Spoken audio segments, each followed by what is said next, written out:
Miss Catherine Bernardo at ang kanyang special na bisita sa kanya pong Halloween party. Abay, usap-usapan ngayon sa social media. Ang lahat ng yan ay pag-usapan. For today's video, nais ko pong pasalamatan kayo for always watching and trusting this channel. Thank you so much sa inyong laging panonood at palagi ang pagsubaybay sa mga updates po natin. Maraming salamat po.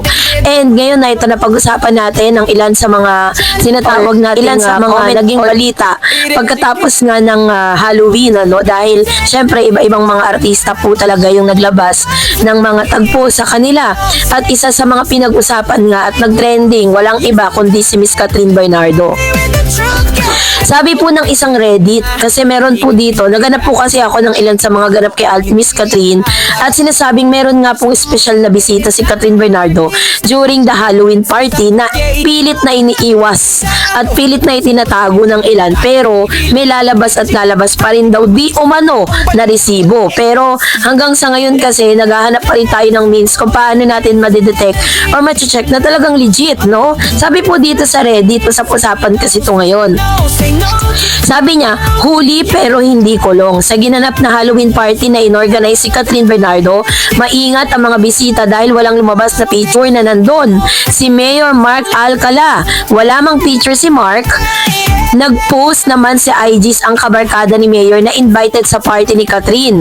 Ang tanong, sino kayang barkada ni Mark Alcala ito? Kasi hinahanap ko po at hinahanap ko dun sa kanyang IG. Hindi naman natin alam kung sino yung kanyang mga barkada dun, ano? Sa dami ng kanyang mga followers. Sabi po ni Boji Diaz, ang dami kasing mga nagko-comment dito. Sabi niya, same soft launch ni DJ with Kayla. Kaso ang costume ni siguro ni Mark ghost project.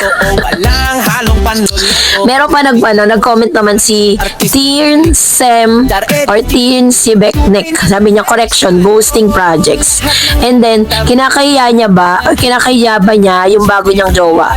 Lels, I mean, pwede namang maging private or low-key, pero but to parang hiyang-hiya yun, sabi niya. Ikaw ba naman ang boyfriend ng trapo, may hiya ka talaga, sabi ng ilan.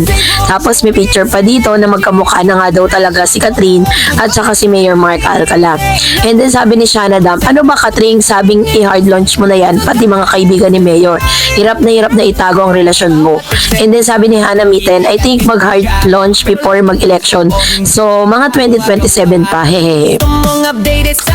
And sabi pa ni Miss Living My Second Life, what of here true claim that Scott's friend will walk on eggshell if ganito yung sitwasyon, nakaka-stress siya maging friend. Main energy. Yan. Main charge energy ba to? Main char energy. And then sabi ni Miss Nito man sabi ni Adtime 8070, tanda mo na Catherine, pabebe ka pa din. And forever grateful. Good job Catherine. Itago mo yan hanggang dulo. Yan. So dami mga picture dito, pati si Alden Richards sa damay. And then trigger warning, sabi ni Moji or Moshia Dafin. And sabi ni Feeling Mine, I've said it before and I'll say it again, magkaiba ang private sa ikinahihiya, sabi niya. So parang kinukonclude po nila sa kanilang mga comment na hindi po privado ang gustong ilabas ni Miss Catherine, kung hindi siya po ay kinahihiya niya yung kanyang boyfriend, parang ganon. Nag-comment naman ng isa, ayan na, soft launch din ang cut nyo. Living My Second Life, kung kurap din jowa ko tapos may luho akong galing sa nakaw, ba't kaya hard launch? Ang hard nun Sabi ni Solar Power, this is why Nadine will always be better than Catherine. My God, mag-30 ka na, pabebe ka pa din. And then sabi ni Chip Archer, aamin yan pag ikakasal na. Grabe Catherine nagbuka ka na talagang maasim. Grabe naman yun. Yan, sabi niya, kung gaano siya kaklase dito. Yan, ito raw yung picture nilang Run Away With Me with Mr. Alden.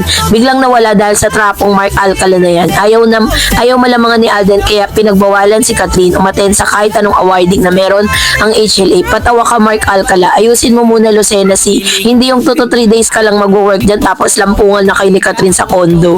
And then sabi ni De1, yan, wag mo na ulitin, sayangin ng taon Catherine, mukhang never mo naman mag-launch yan. Mas magaling pang single at Diyos ko, imposibleng wala kang choices na mas better kay Mayor Alcala. Pero naman nag-comment, wala na talaga, sabi niya, ready to go no nuclear.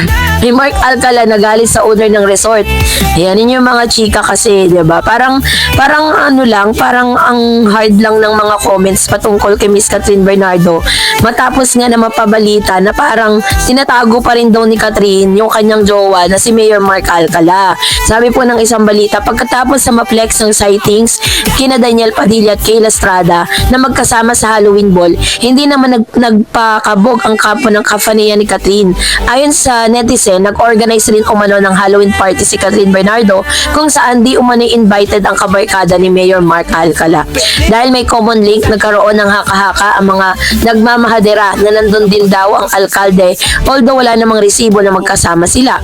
May mga chika pang anong showbiz celebrities, tangi si Nersu Ramirez at Dominic Roque lang daw ang imbitado. Sa umpukan naman ng mga chismosang kapitbahay, pinag-uusapan ang nasabing ganap. Ito ang ilan sa kanilang reaksyon. Same, soft launch with DJ and Kayla. Dami kasing bashers, hindi sila sanay. Nasanay kasi siyang sinasamba nga daw siya ng mga fans. Kaya di ma-flex yung bago. Lol, ba't sila Kayla at Daniel parang low-key pero di kinakahiya? Ano ba Katring, sabing i-hard lunch mo na yan? So ito yung mga nabasa natin kanina, diba? Sabi dyan, Mare, deserve mo magmahal at mahalin na pinapangalandakan ka. Bakit mo tinatago yan kung nagmahal ka lang naman? Bukas ang panig ni Catherine kung ano talagang real score sa kanyang love life. So marami kasi talagang ihing-ihi na at marami na rin po talagang gigil na mag-hard launch na si Miss Catherine Bernardo patungkol sa kanyang di umano'y jowa na si Mr. Mark Alcala. Well, in fact, kung tutuusin naman, wala naman talagang sapat na ebidensya para sabihin na magjowa silang dalawa. At ito po mga sinasabing nandun yung barkada, sino ba naman nakakaalam, 'di ba? Kung sino yung barkada niya doon. Sa dami po ng mga inimbitahan ni Miss Catherine Bernardo non-showbiz. Tanging si Sue Ramirez at saka si Mr. yung kaibigan niya lang, yung boyfriend ni Sue, no, na imbitado doon bilang isang mga celebrity. So, sino magsasabi na yun ay nandun yung barkada at pinost, no? So, kaya nga po talaga naghahanap tayo ng any evidence na magpo-post, no? Ipo-post nga, pinost na daw kasi nung barkada ni Mark na nandun sila sa birthday or sa Halloween party na yun. Well, if kung tutuusin, bakit ba parang pinipilit nyo si Miss Catherine Bernardo na ilabas si Mayor Mark Alcala? Well, in fact, siya naman po ang may desisyon sa sarili niyang buhay. Kung gusto niya talagang ipribado yan, nasa kanya na po yun, di ba? So, huwag tayo masyadong atat, no? Dadating din tayo dyan. Malay nyo naman talaga, yung katulad ng like kong sinasabi, na magbarkada lang sila, magtropa, di ba? Pwede kasing ganun Kasi, sinasabi kasi ng ilan, na isa sa mga glam team ni Miss Catherine ay pinsan si Mayor Mark Alcala. So, hindi natin pwedeng tanggalin yung possibility na pwedeng magkaibigan lang sila o magbarkada. Ngayon, nachichismis lang silang dalawa dahil yun nga, pinapalala lang ng ilang mga showbiz commentators na wala namang sapat na resibo. Lahat naman po may paliwanag yung ilan sa mga kasama ni Catherine patungkol dyan. So, ang tangi lang nating hangad nating lahat is mag-antay lang po tayo. Huwag tayo masyadong mainip. Kung si Mr. Daniel Padilla ay nag-soft launch na para kay Miss Kayla, si Miss Catherine ay hindi pa handa para dyan. So, kayo po, anong inyong saloobin patungkol dito? Mag-comment kayo sa comment section. And that's it for today. For more videos and updates, please don't forget to like and subscribe. And please don't forget to follow my Facebook page, Dareds TV and Dareds channel. God bless everyone!